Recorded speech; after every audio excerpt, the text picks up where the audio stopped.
Here we are. Yes. Okay. So to lead us out, we have Matthew Bradley, Vice President, Global Security Solutions at OnSolve. We have Mike Goedecker, who you saw before, CEO Hakdefnet. We have Charles Patterson, Director, Exec Security TSCM Services. And we're very pleased to be joined by Michael Caporaso, Operations Director at HIDDENTEC. It's a pleasure to welcome you all to the stage. Let me start off with you, Mike. When I say Mike, I mean Mike Goedecker. Tell us a little bit about what the corporate security modernization therefore means for you. After we've seen all of this, in a technology perspective, what is the technology that will modernize corporate security? You know, where is it going to come from? I think anytime we talk about technology, we have to talk about everything that belongs to technology. So it's not just the systems and the data that we're pulling in, which is self-explanatory, but I think it's also the training. What we're looking at when we talk about modernization is that any solution, system, and data that we're collecting in the future needs to combine all the aspects of physical security, risk intelligence, data that's unbiased, as well as the training and people that understand how to interpret that data. I think that's the most simplest way that I can explain that. And I think the other folks will be able to expand on that, but I think it's a combination of different things. And I just want to avoid the mistakes that we've done in the past by just concentrating on one specific point. But our entire focus in security and risk intelligence has to expand because our adversaries are using machine learning and those different types of new technology against us, as well as social media. Okay, now that's interesting because, of course, technology being so unbelievably broad, it can mean TSCM, it can mean communications, it can mean cyber threat intelligence, it can mean so many things. So Michael, you're next on my screen. Can you tell us a bit about what you see as the modernized executive protection technology or corporate security technology? What's it going to look like? I think we encompass a lot of things, right? So especially the communications, and this last year, of course, now we're dealing with what's just rearing its head, the 2019 National Defense Authorization Act, which limits a lot of Chinese manufacturers that we can use for our parts, or GSM modems for communications. For now, you can self-certify in the interim for now that you're not using Huawei, ZTE, some of the other ones on the ban list. But this will all probably come together, more later on. We'll have to wait it out and see a little bit. So just to try and stay in compliance. Of course, the new communication technologies that we're leaning more towards now, 4G, 5G, RF backup, and really just the security of the whole system, which everything really focused on today. Our software and pen testing to ensure that this system is really secure. You've got before you would purchase your trackers, now your IT department probably has a way bigger say in what you purchase. They're going to look this system over and qualify it and ensure that it's secure before it's used or purchased. I like it. And that due diligence is going to be really key. So you're going to have people that have the right backgrounds. Now, talking about people in technology who have the right backgrounds, let's go to Matt. Matt, I remember speaking to you when you were, in the operators field, and now you're in the technology field. So what's coming down the pipeline? What will get us to modernization of corporate security? Yeah, that's a good point, Phelim.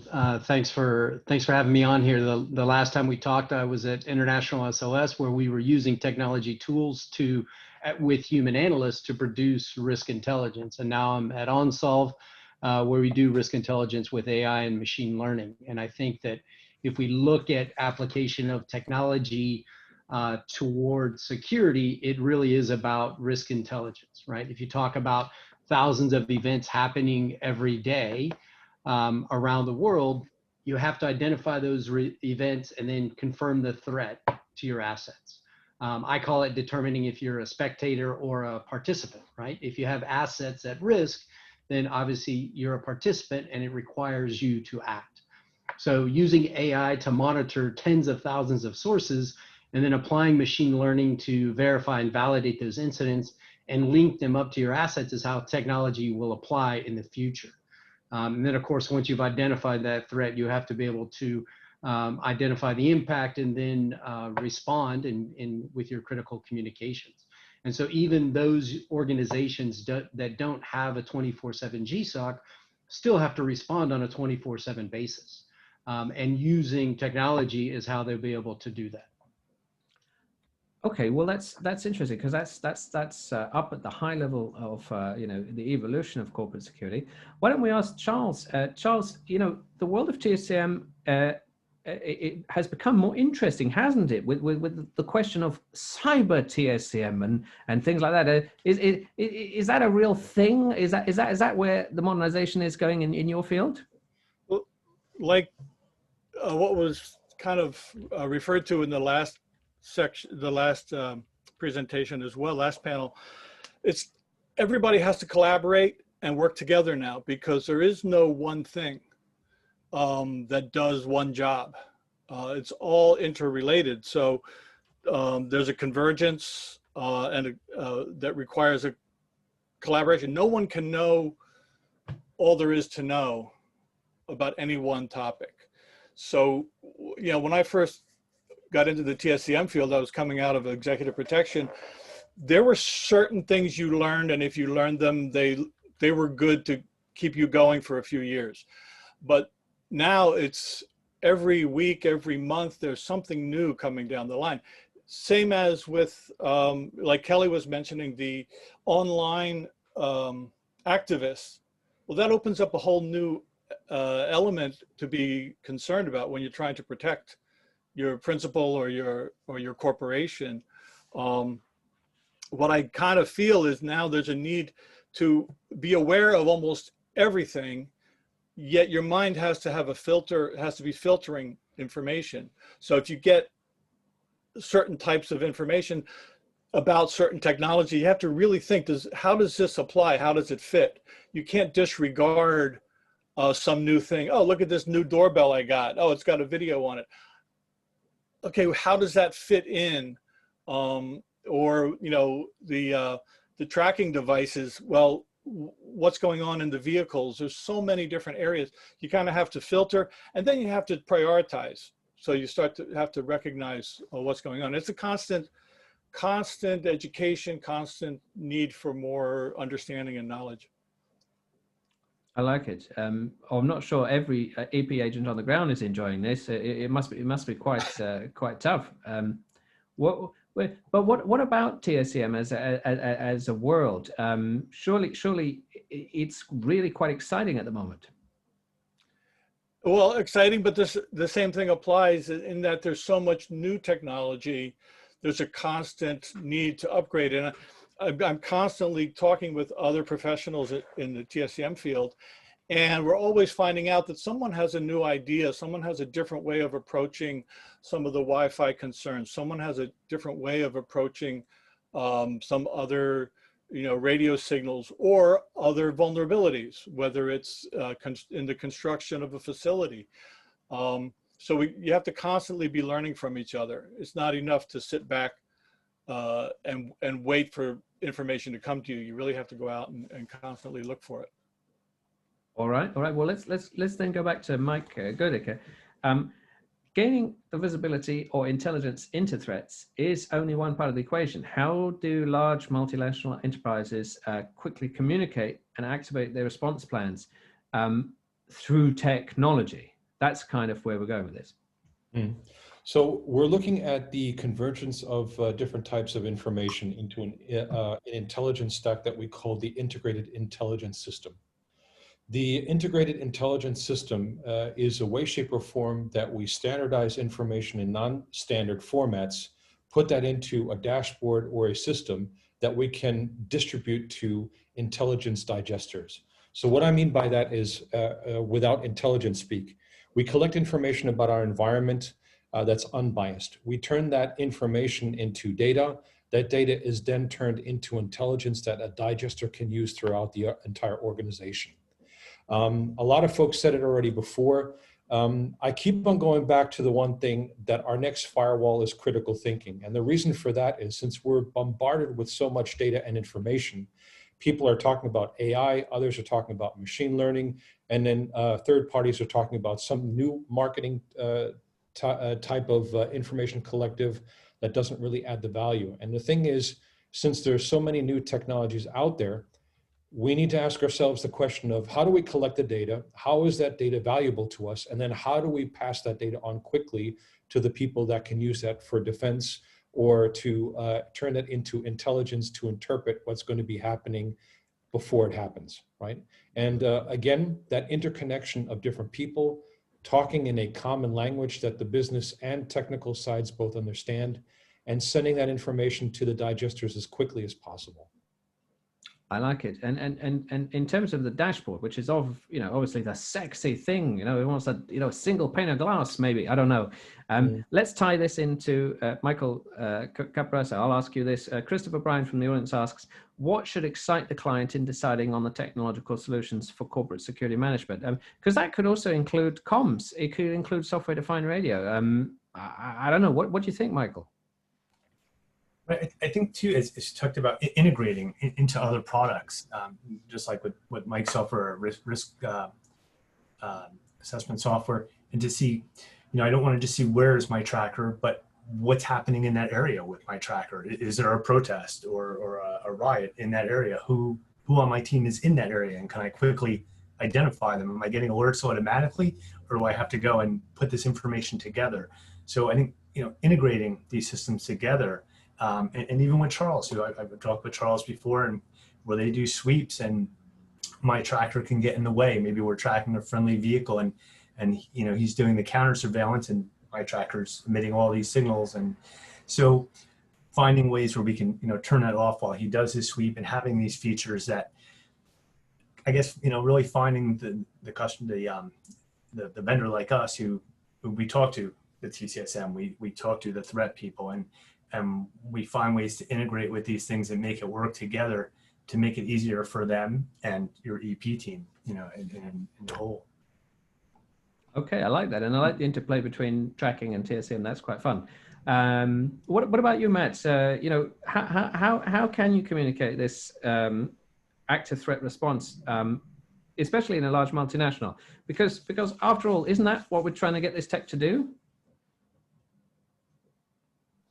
Yeah, that's exactly right. And I agree with both Mike and Michael about the integration between the risk intelligence and then passing that to the right people. And then obviously using those critical communications platforms to be able to get it out to the right people in the right time. So, taking that intel that's, that's relevant and timely, and then turning it around through your protocols to get them to the right people. So, that critical communication is obviously getting it down to the street level, right? And most of that's going to be through mobile apps, right? We've heard that already in the conference. It's a mobile first world, and so we might not always have a computer screen in front of us as we do today, but we're always going to have our cell phones, right? We're never going to be away from that.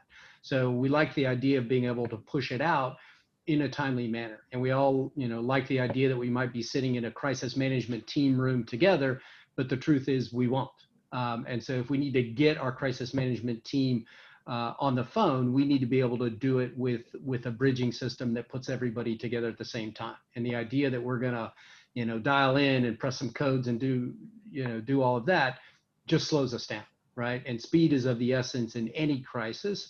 And so we want to have an integration of risk intelligence with incident management and crisis communications that puts everybody together very quickly. And so that integration of the system and the way that technology can come together and then be used on a mobile platform, I think is the future for the best response. I like it. And if we take that theme of mobile and mobile response, Charles, is that simultaneously the most exciting, development in corporate security and the most horrifying development? Because if everything is mobile or if everything is working from home, then it's increasingly not your playing field. It's someone else's environment all the time. And I know you probably have to now sweep cars which have enough computer software to, bamboozle most people. is the mobile environment a great opportunity or a bit worrying? It requires recognition. You know, it needs to be recognized that that's what it is. We've often done sweeps of executive homes, for instance, and we've done vehicles, but now it's much more of in the forefront of the security concerns, and those decision makers for the security resources have to factor that in and recognize that there's more going on. You know, and these days it's kind of with all of the different aspects of the threats and the concerns, there's a need to have in your toolbox specialists that you can call on. You know, if you need armed response, you're going to need a certain type of person. If you need a locksmith, that's a certain type of trade. First aid and medical, that may be a certain special. TSCM, IT and cyber, and even IT and cyber can often be considered two different things now too, because there are very serious cyber threats that may be coming from outside. Yet internally, if there's a problem in the IT department, something's breaking down in the network, that could also be a problem. No one can know it all. So there's a real need to be able to reach out and embrace the other technologies, embrace the other departments, and communicate. Share your information. Well, then that sounds like the Ghostbuster analogy that we've been going for throughout the event. Who are you going to call? Yeah, I know. Because when we do the annual Close Protection Technology Forum, right? And when we started maybe 6 years ago, people said, "Oh, I'm fine with my bag and I've got my boots and maybe my firearm if I'm allowed." And people didn't like the technology analogy, but it doesn't mean you have to become a hacker. What do you think, Mike? Is this the way forward? Have a great Rolodex of people to contact for which purpose, as opposed to the one individual? I think having a network of people that you can rely on, that you can trust on to give you information in a non-biased way without all the BS and bells and whistles, I think that makes absolute sense. And that's where we're going towards, because a lot of the adversaries that we're dealing with are so increasingly complex, especially the attacks that they do, that it's almost impossible for small and medium-sized businesses, when we talk about the corporate space, to protect themselves. And I think we're going to see a convergence of information sharing, the likes of which we probably have never seen before, because we'll reach a point where the attacks are just so darn critical and so often that we have no other choice to do that. And I'm hoping that we do that. I'm hoping that we'll have that collective responsibility. And I'm hoping that the systems that we're continuously building will help us to do that. I think another thing is to have a healthy breadth of knowledge in other topics besides cyber that give us an appreciation for situational awareness. I'll give you an example. We're talking about how do we use data, massive amounts of data, to tell us something about a given situation that we can use.